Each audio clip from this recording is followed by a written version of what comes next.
d'être encore là avec nous. Je vous demande d'accueillir Jean-Baptiste Achard de StaffMe. Je trouve qu'ils sont hyper calmes. Il n'y a pas beaucoup d'applaudissements. Donc ça va être à toi de lancer, les réveiller de un peu. Okay. Exactement. Donc tu as créé StaffMe comme une alternative aux agences d'intérim. Ne me tape pas. Est-ce que tu peux nous expliquer les spécificités de StaffMe? Complètement. Alors StaffMe, en fait, c'est très simple. Notre métier, c'est de mettre en relation des jeunes qui ont le statut d'auto-entrepreneur avec des entreprises pour des missions ponctuelles, des missions qui ont des durées variées. Ça va de 2 heures à plusieurs mois, mais aussi des types différents. On a jusqu'à 26 types de missions.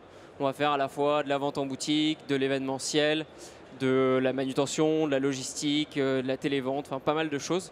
Tout ce que en fait, peut faire un jeune de 18 à 30 ans dans une entreprise. Ok. Et alors du coup, quelles ont été les étapes de croissance de StaffMe? Quand est-ce que tu as créé ça? Comment est l'équipe?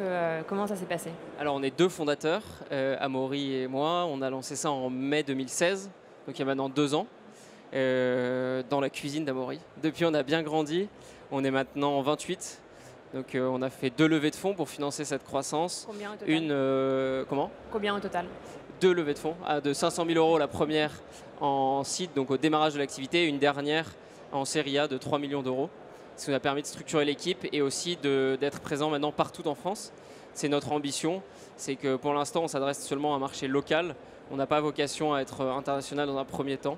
On veut vraiment consolider notre position, en tout cas de véritable acteur crédible sur le marché du travail temporaire, qui est un marché de 24 milliards en France. Et ensuite, on s'étendra à l'étranger, je pense, d'ici 2-3 ans. Ok. Et alors, du coup, comment est-ce qu'on va attaquer les forces déjà en présence et quelle est ta spécificité, quelle est la spécificité de StaffMe qui fait qu'on choisirait peut-être plus StaffMe qu'une autre solution déjà existante? Alors nous, la vraie alternative, nous sommes plutôt, parce qu'on est encore petit, mais nous sommes la vraie alternative, on est une vraie alternative par rapport à l'intérim. Il y a principalement 3 raisons. D'abord, c'est le produit. On a une plateforme, là où l'intérim marche encore beaucoup, ça peut étonner, mais au fax, au téléphone. Nous, on a une plateforme sur laquelle l'entreprise se connecte, poste ce qu'on appelle des missions. Nous, on a un algorithme qui va aller matcher ces missions avec les profils sélectionnés, leur envoyer. Et ensuite, on va gérer toute la partie facturation-paiement. Donc, on est vraiment une solution totalement intégrée. La deuxième chose, c'est le prix. C'est aussi quelque chose qui est important. Une heure d'intérim en France, c'est environ 24 €. Quand nous, on est en moyenne à 16 € de l'heure. Donc c'est un vrai différentiel pour l'entreprise, mais ça ne se fait pas au détriment de ceux qui travaillent. C'était très important pour nous. On ne souhaitait pas paupériser ce marché du travail un peu étudiant. Et du coup, on gagne en moyenne sur StaffMe quand on est staffeur, donc les gens qui travaillent via la plateforme, 12 €, ce qui est 1,5 fois le SMIC, qui est à 8 €. Donc c'est vraiment gagnant-gagnant pour à la fois les entreprises et les jeunes qui passent par la plateforme. Et vous rognez juste sur vos marges, quoi. Voilà, on rogne juste sur nos marges, exactement. Et ensuite, le troisième avantage, c'est la qualité des profils. On dit souvent que le travailleur, l'intérimaire, l'intérim, c'est un peu le parent pauvre du travail, malheureusement. Nous, avec cette population qui est en fait la population des nouveaux travailleurs indépendants, on adresse une population assez jeune, plus dynamique, plus motivée. Et du coup, c'est vraiment quelque chose que ressentent nos clients au quotidien. Ok. Est-ce qu'il y a d'autres concurrents, à part les vieux dont on parlait? Alors, oui, après, il y a d'autres acteurs à peu près dans la même cible. Alors souvent, ils ont choisi un vertical.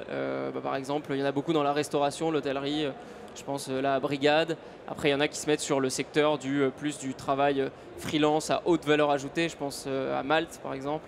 Voilà, nous, on est sur un créneau qui est assez particulier. Notre seul vertical, c'est pas le secteur, parce qu'on est multisectoriel, mais c'est la population. Okay. C'est de dire qu'on veut accompagner cette génération des 18-30 ans, à la fois à trouver des petits travaux, des jobs flexibles, parce qu'ils ont une activité principale qui est autre, par exemple leurs études, mais aussi à leur mettre le pied à l'étrier pour rentrer sur le monde de l'emploi. Ça, c'est quelque chose qui nous apporte beaucoup. On considère StaffMe comme un tremplin vers l'emploi pour ces jeunes, parce qu'on pense que même si ils sont dans une période de transition entre les études, s'ils en ont faites, ou alors la sortie du lycée, et le premier CDI, on pense qu'il y a des étapes transitoires et que justement en multipliant les expériences, ils vont gagner en employabilité et que demain, il sera beaucoup plus facile en étant passé sur StaffMe, en ayant développé une activité en tant que travailleur indépendant, de trouver le CDI de leur rêve. Ok. Et du coup, si vous êtes généraliste, c'est quoi la barrière à l'entrée? Elle est technologique? Alors, elle est double. D'abord, il y a évidemment le nombre. Aujourd'hui, on a 32 000 staffeurs sur la plateforme, près de 1500 clients, une présence partout en France. Donc évidemment, c'est une vraie différence, une vraie barrière à l'entrée. Et ensuite, c'est la technologie. Nous, on se voit comme une plateforme de matching. C'est vraiment quelque chose qui nous importe beaucoup, c'est d'automatiser en fait cette mise en relation et de trouver la bonne personne au bon moment pour l'entreprise. Et du coup, c'est un axe sur lequel on travaille beaucoup, notamment sur l'algorithmie de matching entre les offres et les candidats. Ok. Et c'est toujours en cours de développement? C'est quelque chose qui a mis combien de temps à être, cet algorithme-là? Non, on le fait depuis le début, ce développement, cette recherche sur l'algorithmie. C'est quelque chose, maintenant on a recruté avec la dernière levée de fonds des personnes plus compétentes dans ces domaines-là. Donc on est en train d'introduire un peu de machine learning parce qu'en fait on sait comment la mission s'est passée parce que l'étudiant est noté, enfin le staffer est noté par l'entreprise dans laquelle il a travaillé. Donc en fait on peut faire apprendre à l'algorithme si le staffer a été bien noté, que le matching a été bon et du coup le faire progresser dans ce sens-là. Donc c'est des choses vers lesquelles on va et sur lesquelles on travaille en ce moment. Ok. Et du coup, pour peut-être avoir quelques chiffres clés, un staffer en moyenne, c'est combien de missions avec vous? Alors, un staffer en moyenne, il a 22 ans, déjà c'est une première information. Il fait, alors je ne saurais pas dire en nombre de missions, mais les stats qu'on a, c'est à peu près 400 € par mois qu'il génère de revenus. Donc ça doit faire une 25-30 heures à peu près par mois. Mais il y en a qui font jusqu'à 2500-3000 € et d'autres qui font 100 €, donc c'est assez variable. Et la durée des missions, c'est pareil, je suppose que c'est très La durée des missions, c'est une vingtaine d'heures. C'est une vingtaine d'heures, mais ça va de 2 heures, c'est le minimum. On ne voulait pas faire déplacer des gens pour moins de 2 heures, jusqu'à 3 mois. Ok. À temps plein. Et quel type d'entreprise sont clientes de StaffMe? Beaucoup des PME. C'est vraiment beaucoup. Alors, soit parce que c'était des entreprises qui ont un besoin structurel. Donc, je pense là à des gens qui faisaient beaucoup appel à l'intérim. Ou alors des startups beaucoup en forte croissance qui du coup ont des besoins de main-d'œuvre très rapides, accessibles en quelques clics, parce qu'ils n'ont pas forcément, ils peuvent pas forcément employer en CDI dans un premier temps, etc. Et après, on a quelques grands groupes sur des métiers spécifiques. Je pense par exemple à Sodexo, avec qui on était à Vivatech il y a 2 semaines, avec qui on travaille beaucoup dans les stades, dans les hippodromes, dans les lieux accueillants du public, où on va placer jusqu'à, par exemple en ce moment à Roland-Garros, plusieurs une dizaine de staffers. Ok, donc l'idée c'est plutôt d'être sur des missions, sur des personnes peu qualifiées. Enfin, en tout cas, il n'y a pas de qualification nécessaire requise pour les missions. Alors, c'est pas peu qualifié, c'est pas peu qualifié, mais ce n'est pas très hautement qualifié. C'est-à-dire qu'on ne va pas faire des missions à très forte valeur ajoutée, mais par contre, on va faire du service client, de la vente, des choses qui nécessitent quand même, qui sont pas... on ne peut pas dire qualifié comme non qualifié ou peu qualifié. Ouais. Mais voilà, c'est ce genre de mission. Ok. Et alors pour en passer au sujet pas qui nous intéresse aujourd'hui parce que tout nous intéresse, mais vous êtes passé à Salesforce depuis quelques mois. Pourquoi avoir fait ce choix et pourquoi maintenant surtout? Alors nous, on a une typologie de business qui est assez particulière. On a énormément de clients qui peuvent être de différentes tailles. Par exemple, si un client poste juste seulement une mission de 2 heures, il va nous rapporter 6 €. Donc on a quasiment eu 1500 clients depuis le début de la solution. Donc il faut imaginer après le nombre de leads qu'on a eu derrière. Donc en fait, ça devenait complètement ingérable avec les solutions qu'on avait avant de gérer tout ce deal flow. Donc ça a été une des raisons principales. C'est vraiment de trouver un outil qui nous permettait de structurer notre activité commerciale du côté opérationnel et du côté du management, de piloter cette activité.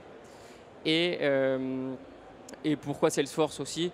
C'est parce que tout simplement avant on avait un autre outil que je ne citerai pas là, un autre outil de CRM, mais qui était beaucoup moins customisable. Donc en fait on en a vite senti les limites. Et nous dans notre activité de marketplace, il fallait vraiment quelque chose qu'on puisse faire un peu à notre image, qui nous convienne parfaitement. Et c'est ce qu'on est en train de faire avec Salesforce. Ok, donc l'effort c'est vraiment customisable. Et l'idée c'est peut-être plutôt de partir assez rapidement vers un outil plus cher, mais qu'on peut entièrement paramétrer, que vers une solution moins chère, mais qui va bloquer à un moment, quoi. Bien sûr. Je pense que ce qui est très important, c'est de prendre les bonnes habitudes.